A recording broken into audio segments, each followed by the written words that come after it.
বন্ধুরা, তোমরা সবাই কেমন আছো? আশা করি ভালো আছে। প্রথমটাই ডিস্টার্ব করলাম না, একটু গান করছিলাম, তোমাদেরকে একটু শোনালাম। দেখো, মাছ ভেজে নিয়েছি, ইলিশ মাছ। আমি কালো জিরা ফোড়ন দিয়ে দিয়েছি তেলের মধ্যে। এখানে দেখো মগজ, পোস্ত, কাজু বাদাম আর একটু সর্ষে, কাঁচা লঙ্কা আমি বেটে নিয়েছি। এটা এবার তেলের মধ্যে দিয়ে দেবো। দিয়ে ভালো করে আমি কিন্তু কষিয়ে নেবো। তোমরা অনেকেই ইলিশ মাছ সর্ষে দিয়ে করো বা সর্ষে পোস্ত দিয়ে করো। এইভাবে একবার করে খেয়ে দেখো, অবশ্যই ভালো লাগবে তোমাদের জন্যই নতুন নতুন রেসিপি, নতুন নতুন রান্না আমি কিন্তু শেয়ার করি তোমাদের ভালোবাসায়। আমি চাই তোমরা যে আমি যেটা করি সেটা তোমরা দেখে করে খাও, তাহলে আমাদের খুব ভালো লাগবে।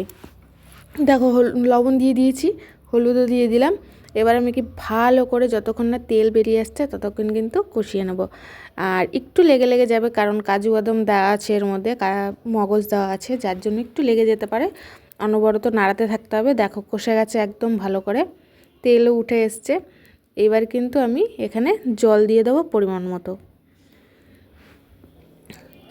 তোমাদের ভালোবাসায় আমি কিন্তু আস্তে আস্তে এগোতে চলেছি। তোমরা এইভাবেই ভালোবাসা দিতে থাকবে আমাকে, তাহলে কিন্তু আমি আরও এগিয়ে যেতে পারবো তোমাদের ভালোবাসা পেয়ে।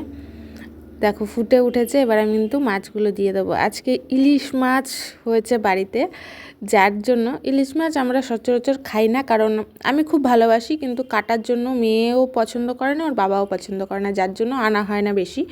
তো আমি খুব আনন্দে আজকে আত্মহারা হয়ে গান গাচ্ছিলাম, তাই তোমাদের সাথে ফার্স্টেই শেয়ার করলাম, কোনো ডিস্টার্ব করিনি, কোনো কথা বলিনি। দেখো, এবার আমি কিন্তু নামিয়ে নেব। কেমন হয়েছে তোমরা অবশ্যই আমাকে কমেন্ট করে জানিও। আর এইভাবে করে খেয়েও, ভালো লাগলে সাবস্ক্রাইব করে পাশে থেকো।